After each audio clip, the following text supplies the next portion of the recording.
ऊपर double burden आ गया है नारी सशक्तिकरण के नाम पे। उन्हें समाज सेवा भी करना है, उन्हें अपना वर्चस्व भी कायम करना है, उन्हें पढ़ाई भी करनी है और उन्हें जॉब भी करना है, उन्हें घर भी देखना है, बच्चे भी देखना है।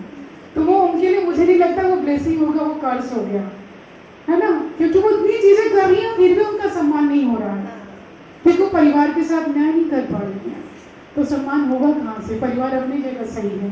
तो यहाँ पे हर माँ की जिम्मेदारी बनती है कि अगर नारी का वर्चस्व बढ़ाना है, नारी को बराबरी पे दायित्व देना है, तो हम अपने बच्चों को भी सिखाएं कि बेटा अगर वो आपके बराबरी पे काम कर रही है, वो भी पैसे कमा के ला रही है, तो घर की जिम्मेदारी आपकी भी बनती है बराबरी पर। दूसरा, उन महिलाओं के लिए जो नारी सशक्तिकरण के नाम पे अपनी आज़ादी का अंधाधुंध फायदा उठाया, वो भी उनको चिंता मनन करने की ज़रूरत है। नारी हमेशा से शक्तिशाली रही है। हमारी सनातन संस्कृति की बात ही माधुरी जी कर रही थी। हमारी सनातन संस्कृति ने हमेशा नारी को एक कदम ऊपर ही रखा है पुरुषों से। उन्हें महान क्यों कहा गया? पुरुषों को क्यों नहीं महान कहा गया? क्या वो परिवार के प्रति दायित्व नहीं निभाते हैं? वो बाहर जाके संघर्ष नहीं करते हैं?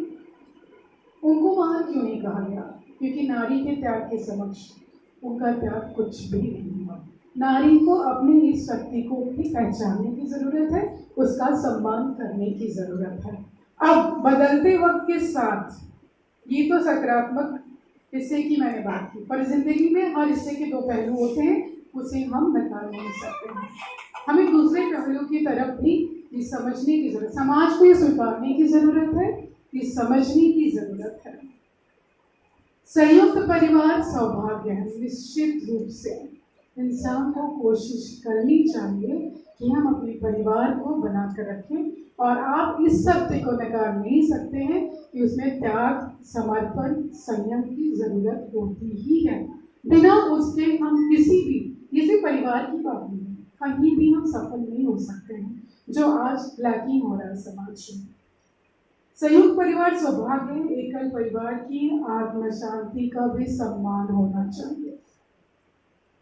7 जन्मों का रिश्ता सौभाग्य है, पर तलाक की आत्म शांति का भी सम्मान होना चाहिए।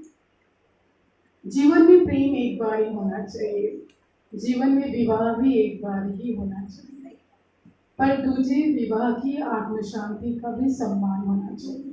जीवन परिवर्तनशील है ना। सतयुग सौभाग्य है, पर अभी हम सतयुग में नहीं है। इस सत्य को भी हमें स्वीकार करने की जरूरत है ना। हर युग अपनी कहानी रचता है, हर युग अपनी कहानी रचता है। सतयुग सौभाग्य है, कलयुगी आत्म शांति रूपी परिवर्तन का भी सम्मान होना चाहिए। और क्यों होना चाहिए, इसका मार्गदर्शन इस ओर हमारा ध्यान केंद्रित करेंगे हमारी आज की मुख्य अतिथि एडवोकेट अर्पणा झा।